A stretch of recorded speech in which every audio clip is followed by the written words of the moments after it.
Meanwhile, almost all rescue personnel and equipment has left Kazakhstan, a village in the Almaty region which was hit by a giant wave after the break of the local dam. Emergency Ministry is completing its rescue operation while the search for the missing will continue until March 30th.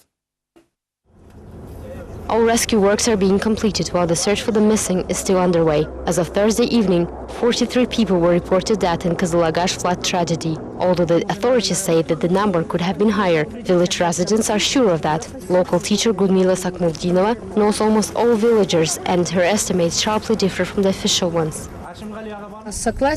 One of my pupils lost his father, and when his body was found, it was the 215th in the list.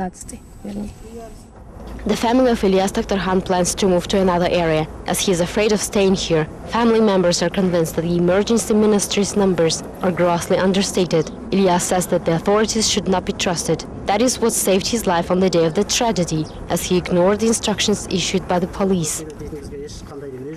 The police actually told us to stay at home and that everything will be fine, but my family and I packed our stuff and simply ran away.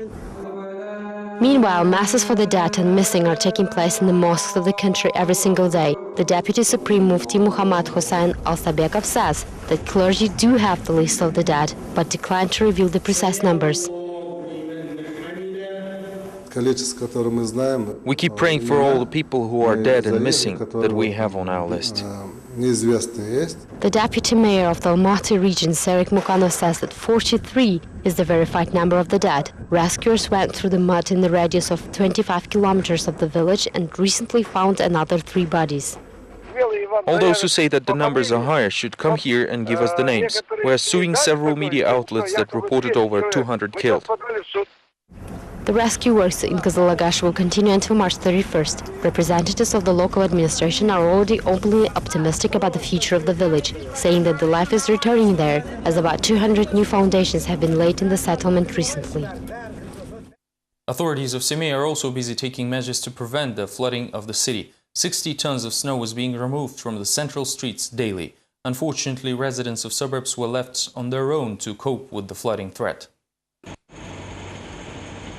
Every day, 60 tons of snow is being removed from Semey. The winter snowfalls exceeded the norm by 3 times, which was unexpected to the public utility officers, who now have only $12,000 left in the budget. The amount is hardly sufficient for the whole city. Hence, only the main streets are being cleaned. 39 streets have been identified, which present a major hazard for traffic due to large amounts of snow. The snow is being removed from there by our services. Semey's private sector was unsurprisingly left behind to be flooded yet again. For Asset Kaliyev, the actions of the city authorities only mean that the residents are on their own in rescuing their houses from the water. We do everything on our own. We have to pay for hiring special vehicles, which is the only way to remove the snow. The city administration is not willing to understand. I heard that money was allocated to eastern Kazakhstan for dealing with the flood, but nothing apart from cleaning central streets is being done. The rest of the streets are ignored. Due to thaw, half of the city roads are covered with water. 14 tankers are not enough to handle the volume of cleaning works. Meanwhile, weather forecasters predict the rise of the temperature to 10 degrees Celsius in the next few days. On Thursday, Pavlodar officials revealed the cause of another emergency. On March 16, dozens of children were diagnosed with mass food poisoning in one of the local kindergartens. Apparently, the carrier of the intestinal infection happened to be the cook. After 9 days, the sanitary doctors revealed the results of the investigation. The staphylococcus infection from the cook led to mass food poisoning. 18 children had to be hospitalized or were discharged later. The doctors found that 1 week before the emergency, 3 children had vomiting syndromes and the caretakers treated them rehydron. The medical staff of the kindergarten was withholding this information when the emergency broke out. Some of the parents reported that their children were sick even before the emergency, thus pointing out that the source is inside the kindergarten. But since the administration took no action, we had the totally preventable outbreak in our hands.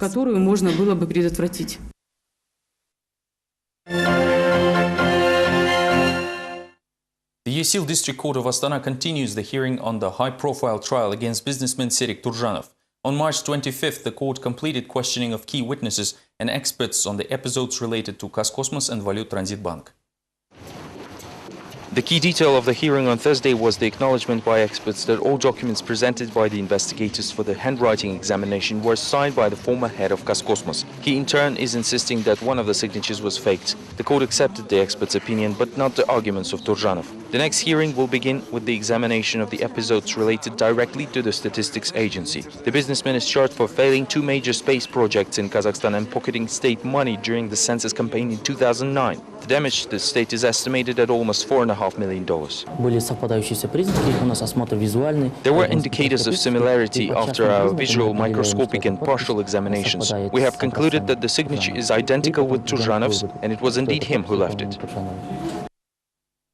Meanwhile, another Kazakh process ended up being in the center of international attention. Russian and British colleagues expressed their support to Aynur Kurmanov. The court fined him 20 minimum monthly salaries without ever proving his guilt.